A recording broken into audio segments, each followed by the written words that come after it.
Nigel Farage is back with a new political party to fight their lockdown, and the Conservative MPs panic and put pressure on Boris Johnson.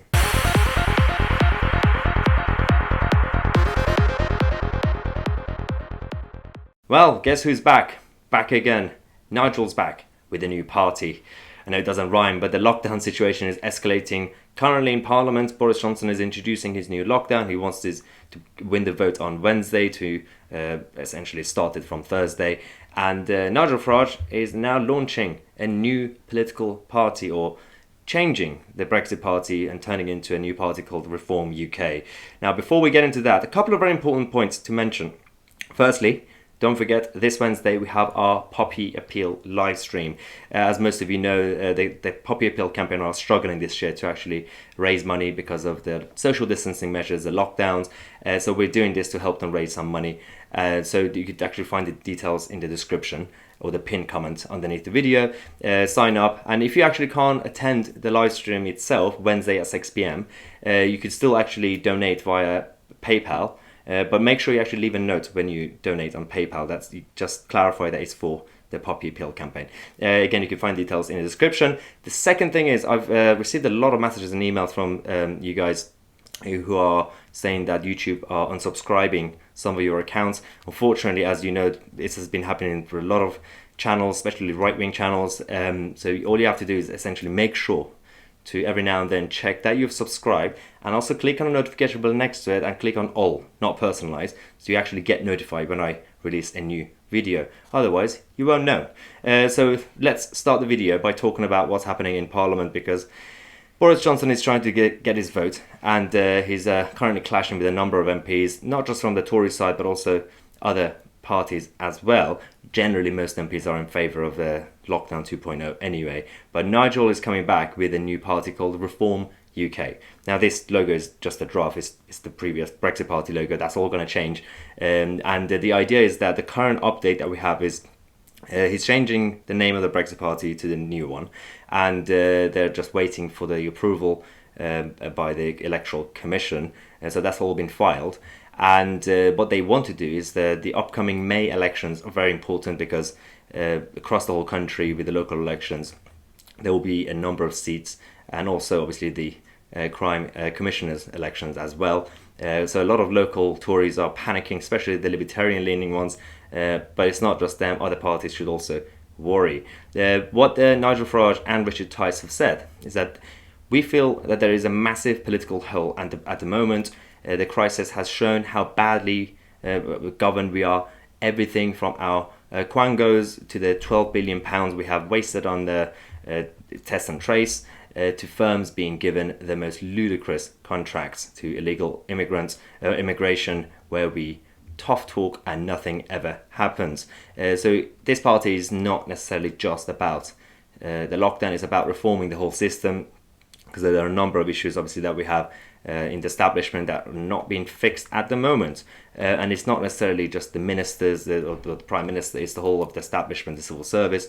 So they're trying to do this. And they've also said that lockdowns don't work. In fact, they cause more harm than good. But there is a credible alternative. So that's the thing. So what they're trying to say is that, so a lot of people claim that lockdown skeptics are the ones who just don't care. They want people to die, all that stuff. But these people are actually going with the great Barrington Declaration that want to copy and paste the model that's been tried in a number of countries, including Sweden, that it's a focused protection kind of policy where you target resources at those most at risk, the elderly, vulnerable, and those with other medical conditions, without actually bringing down the whole country and the economy. And so that's what they're trying to do. And we'll obviously, on this channel, I'm going to be reporting on this on a daily basis as we find out more. And hopefully, you never know, we might be able to even have Nigel Farage on the show soon to actually ask him directly. But for now, I actually have Paul Embry, the firefighter, trade unionist, Brexiteer, they say Blue Labour or Tory Labour leaning sort of person, on the show to talk about this and other issues. Right, so I mean, there are a lot of people in the opinion polls that are still very cautious and scared, but at the same time, putting aside left and right, the political spectrum, Nigel Farage is relaunching the Brexit Party as the Reform UK Party to present some sort of voice for the people who are not pro, blanket lockdown and things like this. What do you think of the whole project? Because on the one hand, some people are saying that what's the point because the majority are against it. But on the other hand, democratically speaking, there should always be a voice representing any sort of group of people, even if it's 20%, 30%. Right now, a lot of people feel like the anti-lockdowners, or whatever we're going to call them, are not being represented. Do you think it's a good idea for him to do this? Well, I'm surprised it took him so long, to be honest, because I think that opening for a group, a party, a movement that is sceptical of lockdown has been there. I'm a fan of Nigel Farage. I mean, I agreed with him on Brexit. I disagree with him on much else. But I do think, whether it's him or anybody else, I do think it's important that there is what people see as some sort of democratic choice over this, and people in the mainstream and people in the media and in politics who are arguing an alternative point of view. And if that movement, that party, whatever it turns out to be, makes good, sound, well-founded arguments, then I think it will get an audience. The lockdown situation is escalating again. You've been quite outspoken in terms of finding different solutions rather than just repeating the same method that might just delay the whole case. What's your view on the new lockdown? Well, I can't seem to make much sense of it, to be perfectly honest. I think, one thing we seem to be forgetting, and the government seems to be forgetting, is that actually for the vast majority of people, 19 does not present a serious threat. I mean, it plainly exists. It's plainly an unpleasant virus, and for a small minority of people, the symptoms can be serious. In a smaller minority, they can potentially be fatal. But for the vast majority of people, it's not a serious virus were they to contract it. And yet we are closing down the economy again. That is going to have an enormous impact in terms of people's jobs and businesses and livelihoods, etc. It's going to have another impact in terms of serious conditions going untreated, cancer and such like. And I just don't think we're looking at the big picture. I mean, I did some research into this recently, and the number of people under the age of 60 without a pre-existing condition who have died from, or died with, I should say, not necessarily from, we need to be careful about that, is 315 since the start of the pandemic. Now, that doesn't mean we shouldn't protect the vulnerable. Of course we should. I've argued that we should target the entire resources of the state and civil society at protecting the vulnerable, but we've got to allow the healthy part of the population, which is the vast majority of us, to live their lives. Yeah, you actually, a couple of days ago on Twitter, you tweeted saying that we are locking down the whole country again and wreaking yet more devastation on our economy out of fear. And you presented an alternative that we should obviously make sure that we are looking after the vulnerable. We had Lisa Holland, who's a Sky News correspondent, replying to you saying, "There is a special place in hell for people who think that the vulnerable minority should be left to rot." What's your response to that?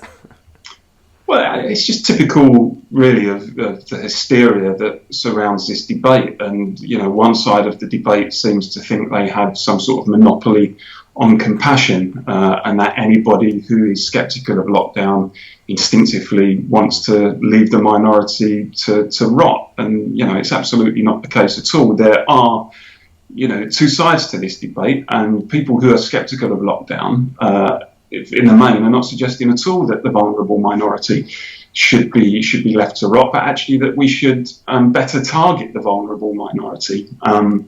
And some eminent scientists have made that point as well. People say follow the science. Actually, the science is divided on this. There are some eminent scientists from places like Oxford and Harvard universities and Stanford universities who are saying this, blanket lockdown approach is completely wrong. Some of them have signed this thing called the Great Barrington Declaration, which to me seems to make a lot of sense. But it's typical, really, of the polarisation of the debate, that one side thinks that they're all kind and compassionate, and the other side is instinctively evil. It's nonsense. Yeah, it's been quite the manipulation, whether intentionally or unintentionally, from the establishment or the media, been quite successful. There are a lot of people who are obviously young and healthy, are genuinely scared of their lives. When you come, because I was talking to Professor Sikora about this, just like what you said earlier, in terms of the actual level of threat compared to other viruses and illnesses, and people are genuinely becoming scared because they keep hearing that, well, if you walk from here to there, you're now a risk to society. If you see your friend, you're a risk to society. If you do this, if you go to school, if you go to work. But at the same time, for example, right now, because there's a lot of pressure politically on Boris Johnson, he decided not to do a similar lockdown like the first one. Like, the schools are open, he hasn't shut down the offices, but at the same time, you've had ministers of the last couple of nights name and shaming young people. I'm not actually advocating for young people to break the rules and have like house parties, but they're saying that students are on campuses, they're doing these illegal house parties, but they're still keeping the universities open. So I'm not sure what they want to do.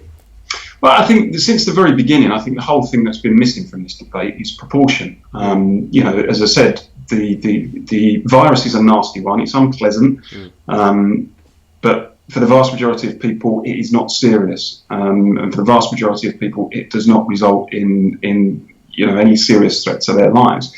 And because of that, I just think the blanket lockdown approach is wholly disproportionate to the size of the problem that we face. And you're right, we have, I say we, the government and the media, have almost petrified people into believing that this is potentially a threat to the whole human race. It's going to wipe out the whole of humanity, and it's clearly not. I mean, if you're a young person, let's be blunt, this virus presents absolutely no threat whatsoever, but we're browbeating young people into believing that it does. And my concern with some of it is that we're setting a precedent for the future. So if any virus comes along in the future, people are going to be scared out of their wits and are going to demand that we take disproportionate measures again. A dangerous precedent could be set, and actually fundamentally affecting the nature of our human relations with each other.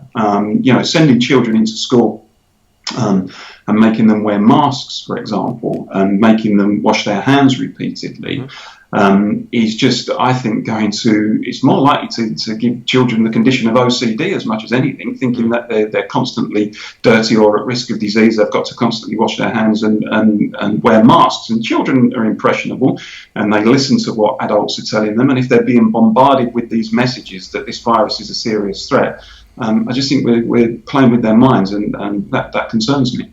Well, that was definitely interesting to actually hear Paul Embry about his views. But don't forget again, Wednesday 6 p.m. we have our Poppy Appeal live stream with Steve Baker, Tom Harwood, Emily Hewitson, and obviously my producer Lacey, which will be moderating the show.